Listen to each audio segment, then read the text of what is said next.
کاغذ فرست آسمہ زیدی سلمہ ایک انتہائی محنتی اور فرض شناس لڑکی تھی۔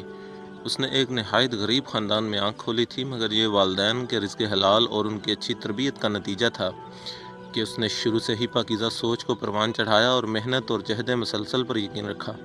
سلمہ کے والد ایک مقامی فرم میں معمولی ملازم تھے اور وہ والدہ مکمل طور پر ایک گھریلو خاتون، جن کی سوچ اپنے گھر سے شروع ہوتی تھی اور وہیں پر ختم۔ باہر کی دنیا کے بارے میں وہ مکمل طور پر ناشنا تھی۔ مسز جبار ایک سیدھی سادی خاتون تھیں جنہیں اپنے 3 بچوں کو تعلیم دلوانے کا شوق جنون کی حد تک تھا۔ یہی وجہ تھی کہ نامساعد حالات کے باوجود بھی جبار صاحب نے اپنے بچوں کو حسب توفیق اسکولوں اور کالجوں میں پڑھایا۔ سلمہ ان کی سب سے بڑی بیٹی تھی۔ اس کے بعد عامر اور شاہد، تینوں بہن بھائیوں میں 2 سال کا فرق تھا۔ سلمہ نے میٹرک کے بعد ایف اے اور بی اے بھی امتیازی نمبروں سے پاس کیا۔ آگے وہ ایم اے ایجوکیشن کی تیاری کر رہی تھی کہ شاہد سے شادی ہو گئی۔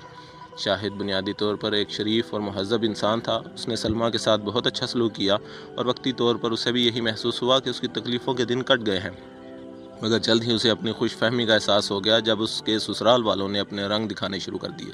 اس کی ساس اور ایک نند نے صحیح معنوں میں اس کا ناطقہ بند کر دیا۔ سلمہ نہ صرف پڑھائی میں اچھی تھی بلکہ اس کی امی نے اسے گھر گرہستی کے رموز بھی بخوبی سکھائے تھے۔ خانہ داری، سلائی، کڑھائی، سلیقہ غرض ہر شعبے میں وہ طاق تھی، مگر اس کے یہ اسلوب ساس، نند اور حتیٰ کہ دیوروں کو بھی قطعا نظر نہ آتے تھے، بلکہ وہ وقتاً فوقتاً اسے بد سلیقہ، جاہل، گنوار اور غریب جیسے لقبات سے نوازتے تھے۔ اسے اس بات پر حیرت ہوتی کہ اس نے والدین اور اساتذہ کو بھی یہی کہتے سنا تھا کہ تعلیم ہی اصل دولت ہے، روپیہ پیسہ تو آنی جانی چیز ہے، تو پھر اسے غربت کا طعنہ کیوں دیا جاتا ہے؟ آہستہ آہستہ اسے اس بات کا احساس ہونا شروع ہوا کہ اس معاشرے میں زندہ رہنے کے لیے دولت کی اہمیت اپنی جگہ مسلم ہے، لیکن یہ اس کے والدین کی پاکیزہ تربیت اور رزق حلال کا نتیجہ تھا کہ دولت کے حصول کے لیے اس نے کبھی بھی غلط راستے کے بارے میں نہیں سوچا۔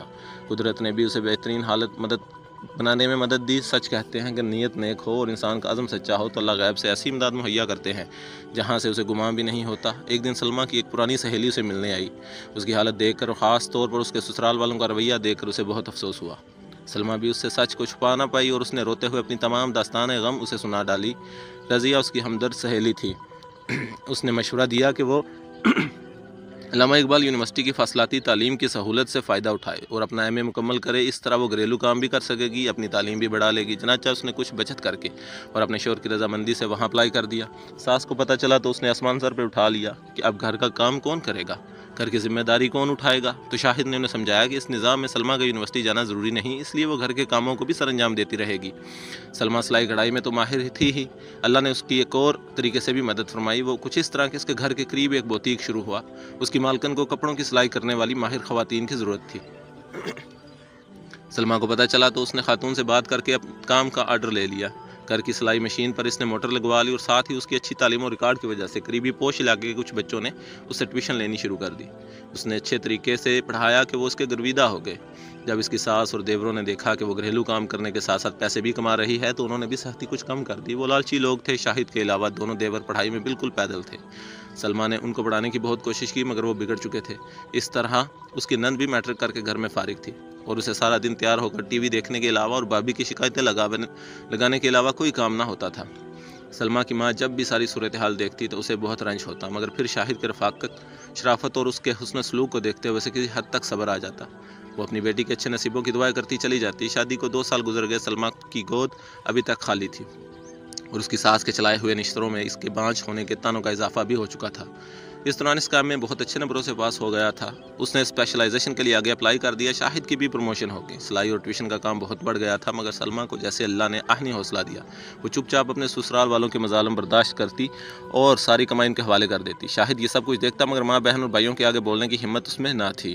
گھر کا بوجھ کم کرنے کے لیے اس نے بھی شام کو ایک فیکٹری میں جانا شروع کر دیا۔ اسی دوران حکومت کی طرف سے اسکولوں کے پرنسپل اور سینئر اساتذہ کی حالی نشستوں کا اشتہار اخبار میں چھاپا۔ تجربہ نہ ہونے کی وجہ سے سلمہ پرنسپل کی سیٹ کے لیے تو اپلائی نہ کر سکی، مگر اس نے سینئر ٹیچر کی پوسٹ کے لیے فارم جمع کرا دیا۔ ساتھ ہی اس کا ایم فل بھی مکمل ہو رہا تھا۔ اسے منتخب ہونے کی نوید مل گئی، مگر اسے جو سیٹ ملی وہ سندھ پنو آکل میں تھی۔ اس نے اپنے شوہر سے بات کی اور شاہد نے کچھ تگ و دو کے بعد گھر والوں کو آمادہ کر لیا۔ ان لوگوں کو محض پیسے سے غرض تھی، اس لیے کچھ پس و پیش کے بعد وہ مان گئے۔ شاہد نے اپنے گھر والوں کے علم میں لائے بغیر اسی علاقے میں ٹرانسفر کی کوشش کی اور اپنے افسران بالا کی منت سماجت کرنے کے بعد اپنی ٹرانسفر کرانے میں کامیاب ہو گیا۔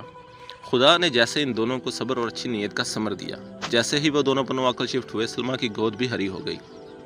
5 سالہ تجربہ مکمل ہونے پر اس نے پرنسپل کے لیے درخواست دی اور تحریری امتحان بھی پاس کر لیا۔ اچھے تعلیمی کیریئر اور شاندار ریکارڈ کو مد نظر رکھتے ہوئے انٹرویو پینل کے اراکین نے کامیاب امیدواروں میں اسے پہلے نمبر پر منتخب کیا۔ اس دوران اللہ نے اسے ایک بیٹے اور بیٹی سے بھی نواز دیا۔ شاہد نے اپنی بہن کا رشتہ دفتر کے عمر رسیدہ کلرک سے کر دیا اور اپنے بھائیوں کو قرضہ لے کر باہر بھجوا دیا۔ باہر کے دھکے کھانے سے ان کی بری عادتیں بھی کم ہوئیں، وہاں ان کو مزدوری کرنا پڑی۔ اپنے ماں باپ کو شاہد نے ساتھ رکھ لیا۔ بیٹی کی شادی اور 2 نکمے بیٹوں کو باہر بھجوانے کی وجہ سے اب اس کے طرز عمل میں بھی تبدیلی آ چکی تھی۔ سلمیٰ اور شاہد نے نیک نیتی سے اپنے فرائض نبھائے، اپنے بہن بھائیوں کی مدد کی اور جہد مسلسل سے اپنے حالات کو سنوارنے کی سعی کی، جس کا نتیجہ نے معاشرے میں ایک باعزت مقام کی شکل میں حاصل ہوا۔